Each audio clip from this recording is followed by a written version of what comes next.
Make this independence day special by creating own financial independence. ये independence day को आइए celebrate करते हैं हमारा खुद का एक फाइनेंशियल फ्रीडम क्रिएट करके।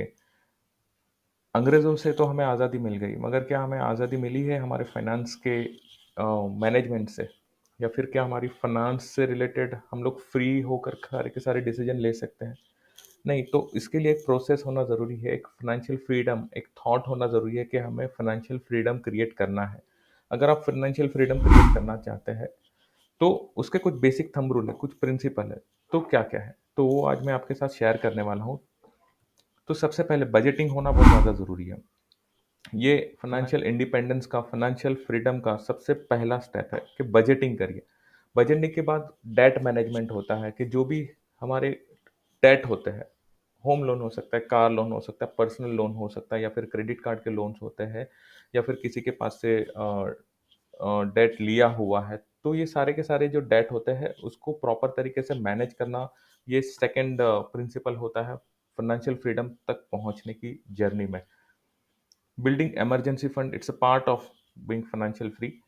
इन्वेस्टमेंट होना एक ज़रूरी बात है to create a financial freedom. Managing risk, risk आप मैनेज कर सकते हो एक सफिशिएंट इंश्योरेंस लेकर। और लास्ट में होता है creative passive source of income. Passive source of income create करना ही एक लास्ट और एक फाइनल चरण होता है फाइनेंशियल फ्रीडम को हासिल करने के लिए। तो ये जो बेसिक कुछ थंब रूल है फाइनेंशियल फ्रीडम को अचीव करने के लिए, जो हमें सबको एक मेंटेन करना चाहिए अगर हमें फाइनेंशियल फ्रीडम को हासिल करना है तो। मैं आपको कुछ वैसी इनसाइट्स बताने वाला हूँ आज के इस शॉर्ट वीडियो में, जो आपको एक नया थॉट दे सकता है इन्वेस्टमेंट किस प्रकार से करने के लिए। तो मैंने यहाँ पर एक बेसिक एक स्टोरी बताया हुआ है कि अगर आप फाइनेंशियल फ्रीडम हासिल करना चाहते हो, तो फाइनेंशियल फ्रीडम जो होता है, एक आपके ड्रीम डेस्टिनेशन की जर्नी के तरीके से होता है। जैसे कि हमारे लाइफ में हमारा एक ड्रीम वैकेशन हो सकता है, एक ड्रीम जर्नी हो सकता है, एक ड्रीम डेस्टिनेशन हो सकता है कि मुझे लाइफ में ये पर्टिकुलर डेस्टिनेशन पर जाना है। तो फाइनेंशियल फ्रीडम भी एक वैसा डेस्टिनेशन है जहाँ पर हम लोग कहीं न कहीं एक पहुँचना चाहते हैं, अगर आप थॉटफुली सोचेंगे तो। और ये सबके लिए ज़रूरी नहीं है कि सब लोग सोचेंगे कि मुझे फाइनेंशियली फ्री होना है। तो अगर आप पहुँचना चाहते हो तो ये एक वैसी एक जर्नी होती है जैसे कि आपको एक ड्रीम डेस्टिनेशन पर जाना है। तो बुकिंग योर टिकट, अगर आप सोच रहे हो जाना है तो उसका टिकट बुक करना ज़रूरी है कि हाँ, जाना है। और जैसे आप बजटिंग करते हो, उसके इन्वेस्टमेंट से लेकर, उसकी पैकिंग से लेकर, जैसे कि डेस्टिनेशन पर जाने के लिए जिस तरीके से हम लोग पैकिंग करते हैं, तो बजटिंग करना एक पैकिंग के हिसाब से होता है। और लास्ट में होता है कि जर्नी करना। तो कंसिस्टेंट इन्वेस्टमेंट जो होता है, ये एक फ्यूल की तरीके से काम करता है आपके फाइनेंशियल फ्रीडम तक पहुँचने के लिए। तो सिर्फ़ टिकट बुक करने से कुछ नहीं होता है, सिर्फ़ पैकिंग करने से भी कुछ नहीं होता है, मगर उसको कंसिस्टेंट लेवल पर इन्वेस्ट करने से ही फाइनेंशियल फ्रीडम हासिल हो सकता है।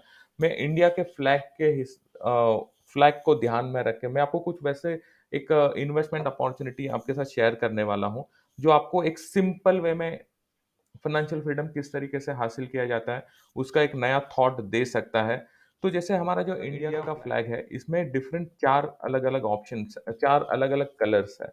तो 4 कलर जैसे कि सैफ़रन कलर है, व्हाइट कलर है, ग्रीन कलर है और ब्लू कलर का अशोक चक्र है। तो हर एक कलर एक अलग-अलग थॉट को, अलग-अलग चीज़ों को रिप्रेज़ेंट करता है। जैसे कि सैफ़रन कलर जो है, वो स्टैंड करता है ब्रेवरी और पावर को। व्हाइट कलर रिप्रेजेंट करता है प्योरिटी को, क्लैरिटी को। ग्रीन कलर जो रिप्रेजेंट करता है नेचर को रिप्रेजेंट करता है और अशोक चक्र जो है ये कंसिस्टेंसी को रिप्रेजेंट करता है। तो ये चारों कलर अलग-अलग चीज़ों को रिप्रेजेंट करता है। तो जैसे कि हम लोग इन्वेस्टमेंट को अगर ध्यान में रखते हैं, तो जो सैफ़रॉन कलर जो होता है, हमारे इन्वेस्टमेंट में भी ये चारों चीज़ें होनी चाहिए। तो जो स जैसे कि ऑरेंज कलर ये रिप्रेजेंट करता है करेज को।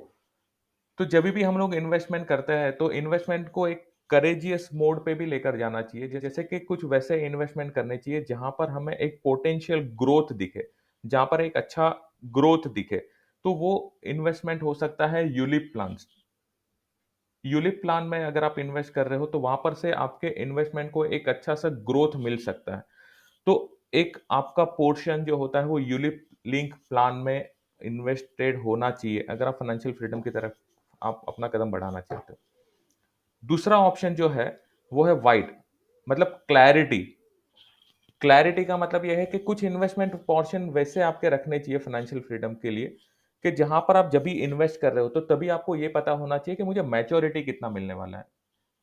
मैच्योरिटी मतलब जैसे कि आप कोई भी एक इन्वेस्टमेंट अमाउंट डाल दो, जैसे कि आपने 10 लाख रुपीज़ का इन्वेस्टमेंट किया, तो आपको मैच्योरिटी अमाउंट क्या मिलने वाला है? तो वो आपको जब भी आप इन्वेस्ट करो इमीडिएट बेसिस पर आपको समझ में आता है। तो एलआईसी का एक प्लान है धनवृद्धि प्लान। ये व्हाइट कलर को रिप्रेजेंट करता है क्योंकि जब भी आप धनवृद्धि प्लान में आप इन्वेस्ट करते हो, तो डे 1 से आपको पता रहने वाला है कि आपको जो मैच्योरिटी मिलने वाला है, उसमें कितना अमाउंट का आपको मैच्योरिटी मिलने वाला है। तो यहाँ पर पूरा का पूरा ट्रांसपेरेंसी रहता है, यहाँ पर पूरा का पूरा क्लैरिटी मिलता है आपको इन्वेस्टमेंट के ऊपर। तो आपके इन्वेस्टमेंट के पोर्शन में व्हाइट वाला भी इन्वेस्टमेंट होना चाहिए, व्हाइट मतलब क्लैरिटी वाला इन्वेस्टमेंट। तो आपके जो भी आगे आने वाले कमिटमेंट्स है, उससे ये अचीव कर सकते हो। Third, green colour. Green colour जो रिप्रेजेंट करता है, वो रिप्रेजेंट करता है नेचर को। नेचर जो है हमेशा हमें अबंडेंस में देता है। अगर हम लोग एक सीड बोते हैं तो पूरा का पूरा गार्डन जो है, पूरा का पूरा बगीचा मतलब एक बड़ा पेड़ उससे क्रिएट होता है और वो एक पेड़ से मल्टीपल फ्रूट्स हम लोग जनरेट करके कंज्यूम कर सकते हैं। तो वैसे ही एक छोटे से इन्वेस्टमेंट से आप बहुत बड़े कॉर्पस के ओनर बन जाते हो, मालिक बन जाते हो। जैसे कि आप अगर इन्वेस्ट करते हो टर्म इंश्योरेंस में, अगर आपने प्लान किया हुआ है अपना इन्वेस्टमेंट एंडोमेंट प्लान में, होल लाइफ प्लान में, जैसे कि life insurance corporation of India के टर्म इंश्योरेंस भी है, एंडोमेंट प्लान भी है, होल लाइफ प्लान भी है। तो ये जो इन्वेस्टमेंट ऑप्शंस जो है, ये एक हिसाब से अबंडेंस में आपको रिप्लाई करता है, अबंडेंस में आपको रिटर्न देता है। अबंडेंस का मतलब एग्जाम्पल के तौर पे जैसे कि आपने अगर 10,000 रुपए का इन्वेस्टमेंट किया हुआ है, तो 10,000 रुपये आपने एक बीज के बू में बीज के फॉर्म में आपने इन्वेस्ट किया, मगर आपको जो सम अश्योर्ड मिल रहा है, वो पूरे के पूरे फ्रूट्स मिल रहे हैं। दो तरीके से आपको रिटर्न्स मिल सकते हैं। एक होता है कि जैसे कि आप टर्म इंश्योरेंस अगर बात कर रहे हो, तो टर्म आप बताओगे कि जैसे टर्म इंश्योरेंस में तो हमें कुछ पैसा मिलने वाला ही नहीं है। तो यहाँ पर मैंने नेचर को इसी तरीके से रिलेट किया है कि जैसे कि कुछ पेड़ जो होते हैं, वो सिर्फ आपको छाँव देते हैं। कुछ पेड़ जो होते हैं वो छाँव के साथ-साथ फ्रूट्स भी देते हैं। मगर ग्रीन कलर का बहुत बड़ा रिप्रेजेंटेशन है कि अगर आप इन्वेस्ट कर रहे हो, तो वैसे इन्वेस्टमेंट में करिए जो आपको अबंडेंस में आपका फैमिली का टेक केयर करे।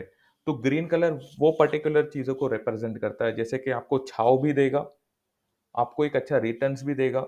अगर इन केस अगर कुछ होता है आपको, तो फैमिली को टेक केयर करने के लिए ये पर्टिकुलर पोर्शन लाइफ में होना बहुत ज़रूरी है। जैसे नेचर हमारा ध्यान रखता है, वैसे ही ये प्रोडक्ट जो रहेगा, ये आपके फैमिली का ध्यान रखेगा।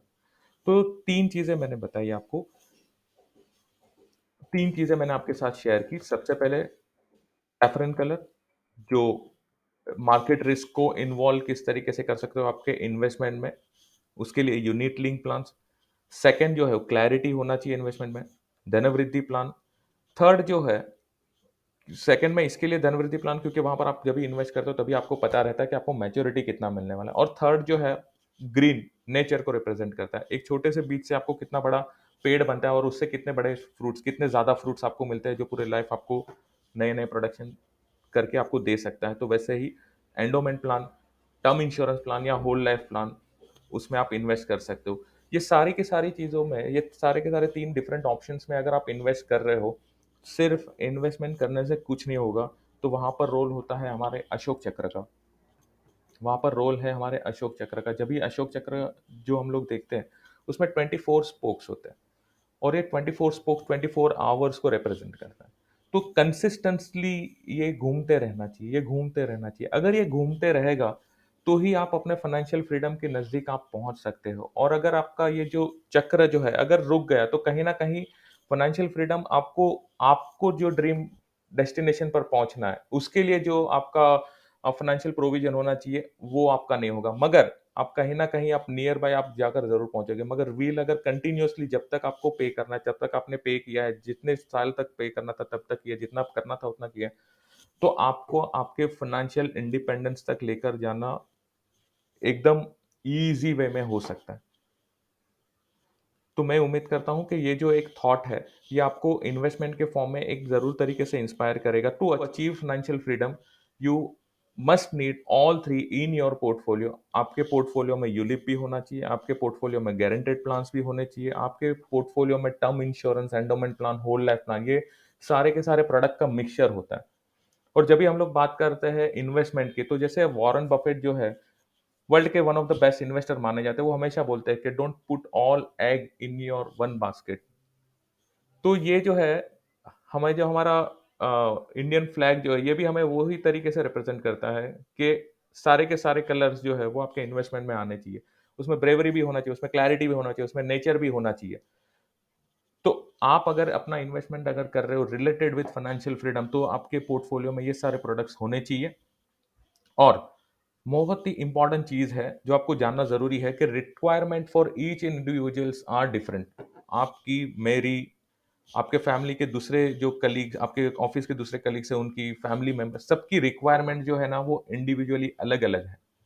सबके पर्सनल गोल्स अलग अलग है, सबकी एस्पिरेशंस अलग अलग है।